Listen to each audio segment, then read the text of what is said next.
Okay guys, so chapter 1028. Sumpah, another crazy punya chapter. First reaction aku lepas aku habis baca ni, aku be like, Oda, please lah jangan apa-apakan Robin kesayanganku. Sebab aku dah tak boleh lah tengok Robin dalam bahaya. And also at the end of this chapter, kita boleh nampak lah another crazy moment with Sanji dan juga CP0. So yang tu kita akan cover lah dalam video kali ni.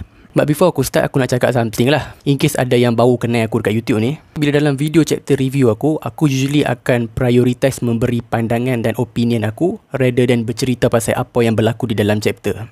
So kalau hampa nak tahu pasal apa yang berlaku di dalam chapter ni, mungkin hampa boleh pergi dekat aku punya second account TikTok. Aku ada buat chapter summary. Aku menceritakan balik apa yang berlaku di dalam chapter 1028 ni, page by page. And video tu dalam 5 minit je. Hampa boleh pergi dekat aku punya second TikTok account, link di description. Lepas dah tengok pasal apa yang berlaku dalam chapter ni, hampa boleh lah mic kat video ni balik and dengar pula pasal pandangan dan opinion aku. Sebab sumpah chapter kali ni banyak sangat benda berlaku, so ada banyak benda aku nak sembang. So aku kan memang kurang sikit lah bercerita pasal apa yang berlaku, but instead aku bagi tahu more on apa pandangan aku. So yeah, now let's go kepada chapter 1028. Alright, dekat first 3 page yang pertama ni pun, Oda dah belanja kita dengan satu information yang baru. Satu reveal yang sangatlah hebat, in which Rob Lucci, dia sekarang memang dah on the way nak datang dekat Wano. And daripada perbualan dia dengan another CP0 guy yang ada dekat Wano ni, it seems like the reason kenapa dia datang ialah sebab dia dapat arahan daripada orang atasan. Tu one key point yang kita akan sembang lagi.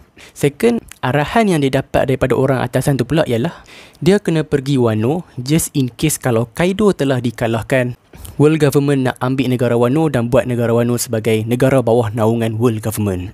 And then sebab yang kedua pula ialah Rob Lucci dia masih lagi cuba nak menangkap Nico Robin. So yeah, even daripada insiden yang berlaku dekat Enies Lobby, Rob Lucci masih lagi belum berputus asa nak tangkap Nico Robin. So benda ni membuatkan aku risau lah dekat watak Robin. Sebab awal Onigashima dulu pun, kalau hampa ingat, Kaido dan Big Mom pun, mereka nak tangkap juga si Robin. So Oda macam duk hint banyak tau, di mana sekarang ni banyak mata yang sedang duk memandang Robin and duk target dekat Robin. Plus sekarang ni pun Robin dia macam tengah lemah setelah dia bertarung dengan Black Maria. So sekarang ni dia macam tengah duk jalan dengan Brook lah. Tapi dalam cerita kali ni kita boleh nampak lah yang dia sekarang dah regain dia punya strength sikit sebab dia dah boleh berlari. Compare dengan previous chapter, dia macam dah pingsan kan sebab Brook yang kena angkat dia. But still Robin sekarang dia macam lemah lah sikit. So if someone nak tangkap dia, mungkin dia akan ada masalah lah nak defend diri dia. Which benda tu yang buat aku risau gila. And then kan, macam aku cakap tadi, the reason Rob Lucci datang dekat Wano ialah sebab dia dapat arahan daripada orang atasan. CP0 ni kita kena ingat, dia bukan calang-calang punya orang. Dia someone yang hanya bekerja under direct order of Celestial Dragon. Celestial Dragon ni merupakan orang yang ada highest authority lah dalam World Government punya sistem. Maksudnya CP0 ni dia tak ikut pun order daripada Akainu, in which sebab Akainu kan marine, so dia tak ada kena-mengena. So pada asalnya kita macam tak tahu lagi kenapa CP0 ada dekat Wano. At first it seems like CP0 just ada untuk supervise, untuk tengok apa yang berlaku and report dekat World Government. Since CP0 memang kerja dia untuk gather information, dia kan agensi perisikan. For those yang nak tahu lagi banyak pasal CP0 Marine ni apa kan, aku ada sembang secara detail dalam video YouTube aku, in which system World Government. Hampa boleh tengok lah kalau hampa nak fahamkan lebih lanjut pasal apa CP0 semua ni. But yeah, itu asalnya apa yang kita anggap. But dalam chapter ni kita dah dapat lah more information, in which Rob Lucci sendiri, which aku assume dia memang someone yang top lah di dalam CP0. So someone yang top daripada CP0 datang sendiri dekat Wano atas arahan daripada orang atasan, in which Celestial Dragon. And aku rasa lah orang atas tu actually bukan Celestial Dragon kot yang bagi arahan tersebut. Silap-silap, orang yang bagi arahan tu directly datang daripada Imu sama. Ini secara andaian lah, ini secara teori. Sebab CP0 dia memang special case. Dia hanya bekerja direct under Celestial Dragon. And macam kita tahu, dalam dia rupa-rupanya ada lagi orang tinggi daripada Celestial Dragon, in which Imu sama. So kemungkinan Imu sama sendiri yang order CP0 untuk datang dekat Wano and ambil balik negara Wano. And also mungkin dia juga Imu sama yang order Rob Lucci untuk pergi tangkap Nico Robin. So daripada sini kita boleh nampak lah, Wano ni memang satu negara yang sangatlah penting, sehingga kan orang atasan Celestial Dragon ataupun mungkin Imu sama interested nak merampas balik negara Wano. So apa sebenarnya yang ada dekat negara Wano ni sehingga kan orang atasan terus bagi order dekat CP0 suruh ambil action?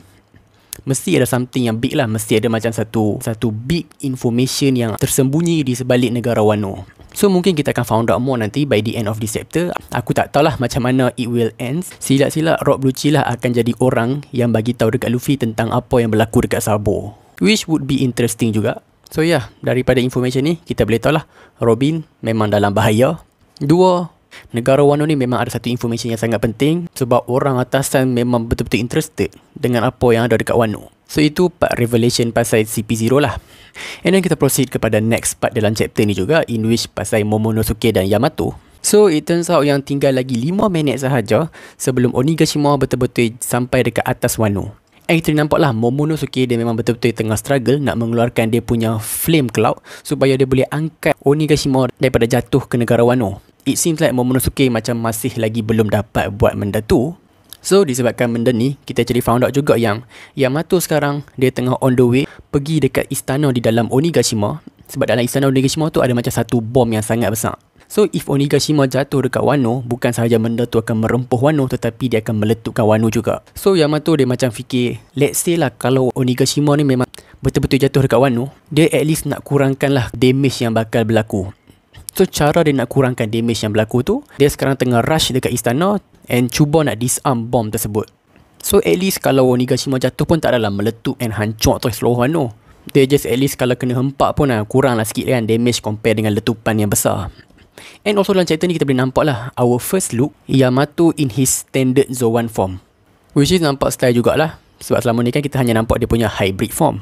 Okay, then kita cut pula dekat pertarungan di antara Sanji versus Queen. Daripada manga panel ni, kita boleh nampak lah Queen memang betul-betul tengah push Sanji and Sanji agak struggle di situ. So, time mereka fight ni, mereka adalah berlaku satu perbualan di mana Queen duk paksa Sanji suruh menggunakan dia punya red suit.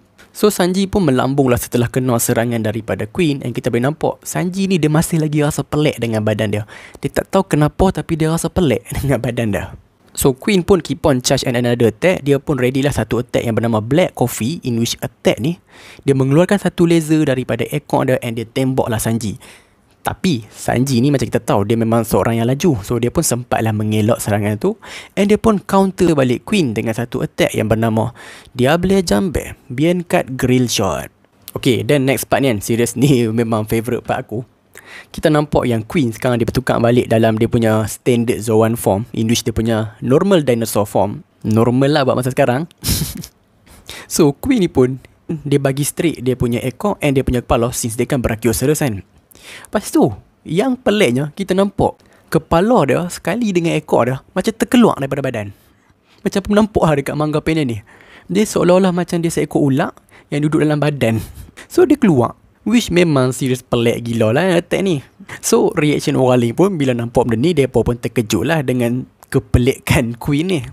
And even Sanji sendiri pun terkejut. So disebabkan ini, Queen pun dia bertukar jadi Orochimaru and dia pun menjadilah macam ular and dia pergi lilit Sanji. And kita boleh nampak lah memang Queen ni besar gila. Lepas tu Queen sendiri cakap lah yang serangan ni tak kisahlah walaupun orang ni armament haki punya master pun, selalunya mereka tak boleh survive juga serangan dia. Sebab serangan dia memang kira macam terlalu kuat lah. Memang semua tulang-tulang enemy dia akan patah walaupun orang tu merupakan master kepada armament haki. Ini Queen sendiri cakap lah, tak tahulah dia sembang kencang ke ataupun itu benda-benda yang betul. And then kita nampak juga badan Queen tadi tu yang tinggal kaki saja tu, dia actually explain lah yang sebenarnya dia dah modify badan dia. Dia tukar badan dia kepada cyborg. So disebabkan ini, dia bolehlah modify dengan cara yang dia buat sekarang ni, in which keluarkan kepala dia and jadi macam ular. And dia juga cakap yang sekarang ni badan dia tu merupakan sebuah tank, sebuah robot yang dipanggil Brachio Launchers. Macam ni sinyal awak Queen, dia cakap, dia jangan duk flex lah dia punya invention yang hebat tu dekat Sanji. Dia cakap, setelah aku mention je nama dia, in which Brachio Launcher ni memang akan ikut cakap aku. Dia akan terus tembak. So disebabkan dia sebut perkataan Brachio Launcher tu pun, robot dia, badan dia tu, Brachio Launcher tu pun tembaklah si Queen sekali dengan Sanji. Kita boleh nampak lah Queen dia marah dekat badan dia sendiri sebab dia cakap, aku hanya mention je, bukan seorang tembak. Sebab kan dia program Brachio Launcher tu untuk tembak bila dia sebut perkataan Brachio Launcher. Tapi dah dia sebut, memang kena tembak lah. So memang sistem dia agak flawed lah di situ. But then here's the interesting part. Sanji, badan dia memang tulang dia banyak patah, macam boleh nampak dekat panel ni.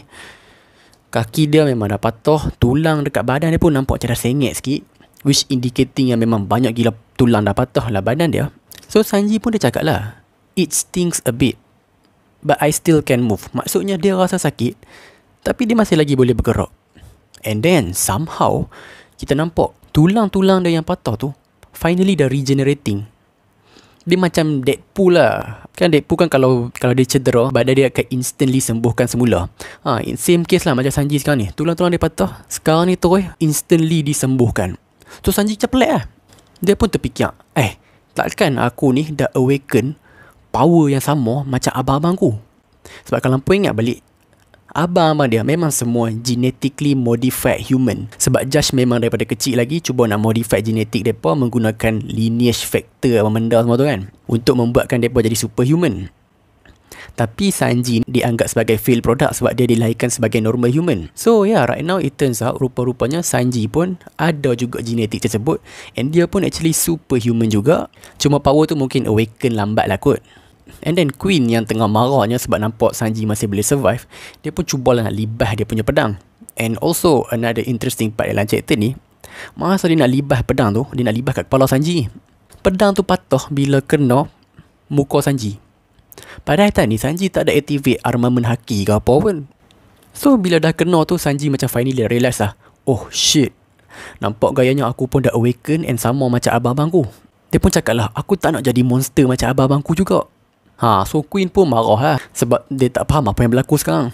So chapter ni pun baiklah, chapter 1028 berakhir dengan panel ni. And next week actually ada break. So jom kita sembang sikit lah pasal Sanji ni. Okay, aku actually really looking forward untuk character development di dalam watak Sanji ni.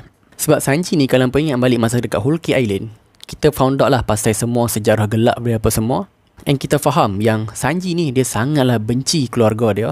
The fact yang nama dia nama Vinsmoke tu pun dia dah rasa macam ini satu penghinaan untuk diri dia. Sebab dia tak suka personality ataupun orang yang macam abang-abang dia tu. Sebab kita tahu abang-abang dia semua kan tak ada emosi. Dia pun literally seksa orang buat apa-apa tanpa rasa bersalah.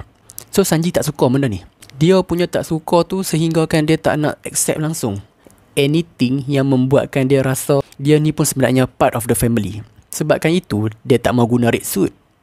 Sebab red suit tu macam mengingatkan dia bahawa dia part of the family. So sekarang masa dia fight dengan Queen ni, aku expect mungkin kita akan nampak another character development dalam watak Sanji, in which mungkin dia boleh start accept yang dia part of the Vinsmoke family. Dia ada keturunan Vinsmoke family. Tetapi just sebab dia ada keturunan Vinsmoke family, tak bermakna dia sama macam abang-abang dia. Kiranya macam mungkin daripada pertarungan ni dia akan boleh accept diri dia lah. Dia boleh accept yang aku part daripada Vinsmoke family, tetapi tak bermakna aku seteruk dengan abang-abangku. Mungkin setengah orang tak kisah lah pasal benda ni, tapi macam aku suka tengok this kind of character development, character punya story arc. So aku memang looking forward lah benda-benda macam ni. Sebab one of the interesting part about One Piece ialah every character dia ada dia punya own personality, ada dia punya own dilema. Macam sekarang Sanji dalam dilema di mana dia tak nak accept family dia, tapi slowly badan dia tukar jadi sebiji sama macam family dia. So it is interesting lah to see macam mana character ni handle dia punya own dilema and so on. So itulah dia chapter 1028 punya review. Aku mention dah tadi kan yang sadly next week ni ada break. Tapi aku actually kan ni first time aku seronok yang next week actually ada break. Sebab actually next week aku akan a bit busy sebab hari Jumaat aku dah kena balik aku punya campus, aku punya college. So faham lah bila baru first time balik campus ni. Aku first time balik campus sebab aku dah setahun online class. Dia macam perlukan masa lah juga nak fit in kan. Nak buat video buat semua bukan senang. So luckily tak ada new chapter, so aku tak payah buat video on that week lagi. So apa-apa nanti aku update lah. Itu saja je nak share pasal aku. So habislah video ni. Macam biasa, siapa yang tak subscribe lagi, silalah subscribe. And kalau hampa suka video ni, silalah like. Dengan itu, selamat tinggal nakama sekalian.